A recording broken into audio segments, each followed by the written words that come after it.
चौथी मंजिल का कमरा। दिल्ली के पुराने इलाके में एक पुरानी 4 मंजिला इमारत खड़ी थी, द्वारिका हवेली।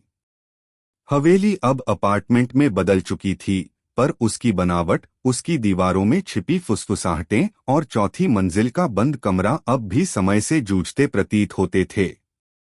कहानी शुरू होती है। अनंत एक नवोदित लेखक था, जो सस्ते किराए की तलाश में दिल्ली आया था। जब उसे वृंदावन हवेली में एक सस्ता कमरा मिला, तो वो झटपट मान गया। मकान मालिक, एक बूढ़ा व्यक्ति श्री शर्मा, ने बस एक बात कही, चौथी मंजिल मत जाना। वहां का कमरा बरसों से बंद है। अनंत ने सिर हिलाया, पर लेखक होने के नाते मन में कौतूहल उठ खड़ा हुआ। पहले कुछ दिन सामान्य रहे। हवेली में अजीब सी सीलन थी, हर दीवार जैसे कोई पुरानी यादों में डूबी हुई हो। लेकिन तीसरी रात से सब बदलने लगा। आधी रात को अनंत को खटखटाने की आवाजें सुनाई दीं, ठीक ऊपर की मंजिल से। धीरे धीरे ये आवाजें जोरदार चिल्लाहटों में बदल गईं। जब उसने अगले दिन शर्मा जी से पूछा, तो वो बस इतना बोले, तुमने कोई सपना देखा होगा। लेकिन हर रात आवाजें और डरावनी होती चली गईं। एक रात अनंत ने तंग आकर फैसला किया कि वो खुद जाकर देखेगा कि चौथी मंजिल पर आखिर हो क्या रहा है। वो सीढ़ियां चढ़ता गया। हर पायदान पर अजीब सी ठंडक और सन्नाटा बढ़ता गया। जब वह चौथी मंजिल पर पहुंचा, तो देखा एक भारी दरवाजा, जंग लगा हुआ, पर खुला हुआ था, जैसे किसी ने जानबूझकर खोल रखा हो।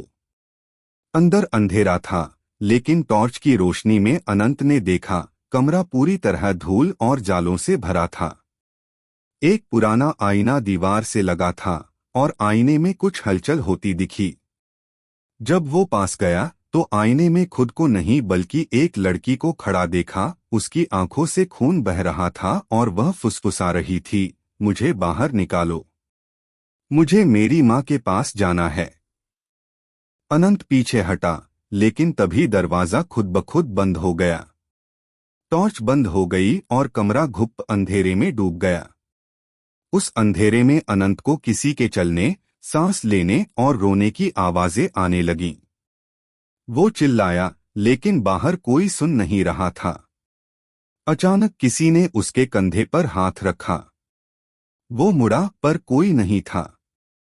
तभी उसे आईने में लड़की फिर दिखी, पर इस बार उसके पीछे वही शर्मा जी खड़े थे, लेकिन आईने में उनका चेहरा इंसानों जैसा नहीं था। आंखें कोटरों से बाहर निकली हुई, मुंह फाड़ा हुआ। लड़की की चीख गूंजी, उसने मुझे मार डाला था, अब तुम्हारी बारी है। अंत। अगली सुबह चौथी मंजिल का दरवाजा फिर से बंद मिला। अंदर कोई नहीं था। अनंत का कोई पता नहीं चला। उसकी चीजें कमरे में वैसी ही पड़ी थीं। जब एक नए किराएदार ने शर्मा जी से चौथी मंजिल के बारे में पूछा, तो वर्मा जी बस मुस्कराए और बोले, जो वहां गया, कभी लौटकर नहीं आया।